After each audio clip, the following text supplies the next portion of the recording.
आपल्याला सगळ्यांना माहिती आहे की 22 जुलै हा अजितदादा यांचा वाढदिवस, परंतु आता दुर्दैवाने म्हणावं लागतं आहे की जन्मदिवस म्हणजे आपण जयंती म्हणतो. 28 जानेवारीला दादांचं अपघाती निधन झाल्यानंतर फेब्रुवारीमध्येच मी साधारणपणे एक माझी इच्छा व्यक्त केली होती की नटराज नाट्यकला मंडळ ही संस्था आणि अजितदादा यांचं एक वेगळं नातं होतं आणि म्हणून दादांच्या स्मृती तशा पण सगळ्या बारामतीकरांच्या मनात कायम राहणार आहेत. परंतु त्या प्रतिमेच्या रूपाने, कारण कला दालन या ठिकाणी त्यांचं प्रेम होतं, ही इमारत दादांनी करून दिली म्हणून दादांचा पूर्णाकृती पुतळा उभा करावा म्हणून हा निर्णय संस्थेने घेतला. त्या संदर्भात 10 फुटी उंच ब्रॉन्झचा पुतळाचं लोकार्पण आपण 23 तारखेला करणार आहेत.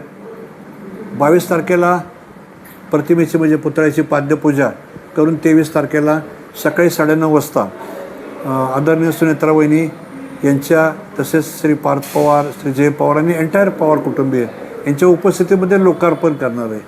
हा काय कार्यक्रम नाही आहे, साधारणपणे आपल्या ज्या भावना आहेत, आपलं जे नातं आहे दादांचं, जे निष्ठा आहे, श्रद्धा आहे, ह्या बारामतीकाराप्रती लोकार्पित त्यानिमित्ताने करतो आहे. कारण आज ज्या ठिकाणी जाऊन आपलं डोकं टेकावं असे कमी ठिकाणं आहेत आणि मी पाहतोय गेले 5-6 महिने की बारामतीकर येऊन या ठिकाणी नतमस्तक होतात दादांच्या प्रतिमेपुढं आणि तसंच त्या या ठिकाणी व्हावं आणि दादांच्या स्मृती चिरंतन असाव्यात म्हणून 23 तारखेला सकाळी 9:30 वाजता वहिनीसाहेब त्या ठिकाणी येतील.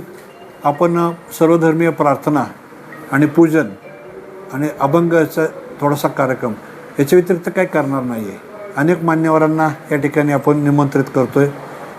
सगळेजण यायच्यात, कारण दादांचा हा महाराष्ट्रातील पहिलाच पुतळा असल्यामुळे अनेकांना दादांच्या स्मृती आपलं असणारं प्रेम याच्या अनुषंगाने बारामतीमध्ये यायचं आहे.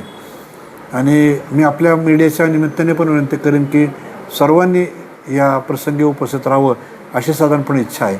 आपल्याला माहिती आहे की नटराजनी कलादालनामध्ये दादांच्या फोटोचं प्रदर्शन भरवलं होतं, तर ते कायमस्वरूपी असावं म्हणून नटराजच्या दुसऱ्या मजल्यावर त्याचंही काम चालू आहे. तेही आपण 23 तारखेलाच लोकार्पित करीत आहोत आणि या छायाचित्र प्रदर्शनाच्या माध्यमातून आर्ट गॅलरीमधून दादांचे विविध पैलू कायमस्वरूपी सर्वच नागरिकांना पाहायला मिळतील.